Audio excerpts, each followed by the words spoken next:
Hello and welcome to another episode of Five Plan Partners educational series. Today I want to talk to you about who to involve in your estate plan. So who is this message intended for? Well, there's a couple of different sets of people. One is anyone who doesn't have a will, but especially new parents. If you have a young child that is new to your family, this is a really important topic for you to address.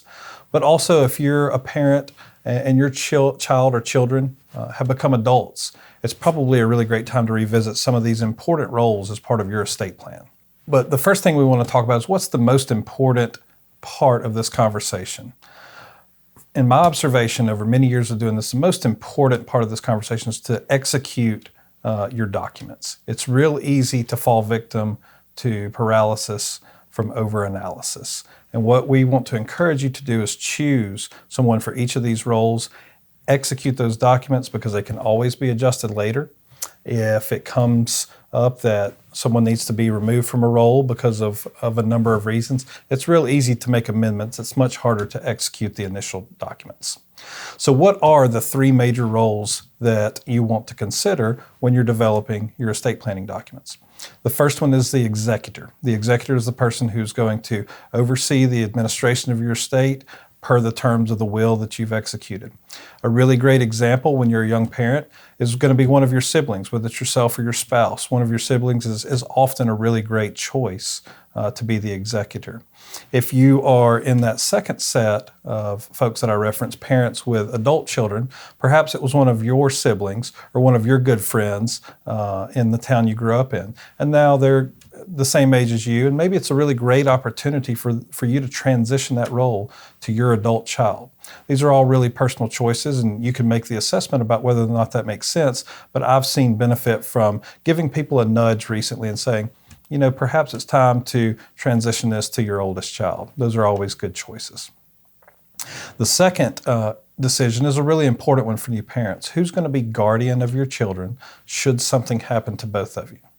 Now, first of all, we're talking about an extremely unlikely situation, but if we find ourselves in that situation, it's really important that it's clearly defined for the courts who is going to take care of your child until they reach adulthood.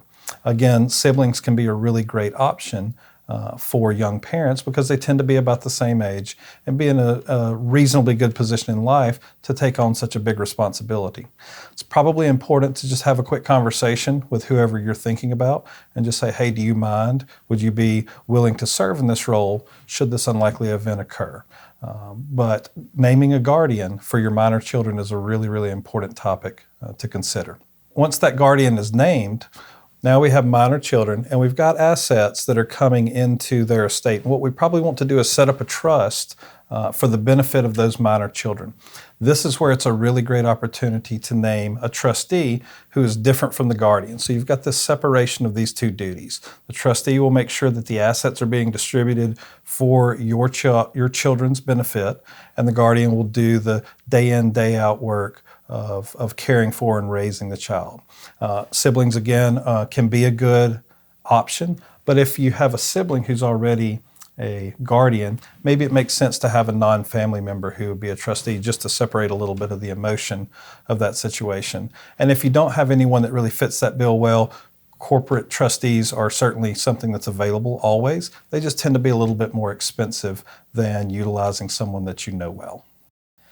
And then for that trust for your minor children, there's one final decision that you're going to want to make. You're going to want to decide when to distribute the assets from that trust to your minor children. I've reviewed a lot of estate planning documents that are older, and it was common for those assets to be distributed when the child turns age 21. These days, I see it a little bit more common for people to distribute assets, say 50% of the trust at age 30 and the remainder at age 35.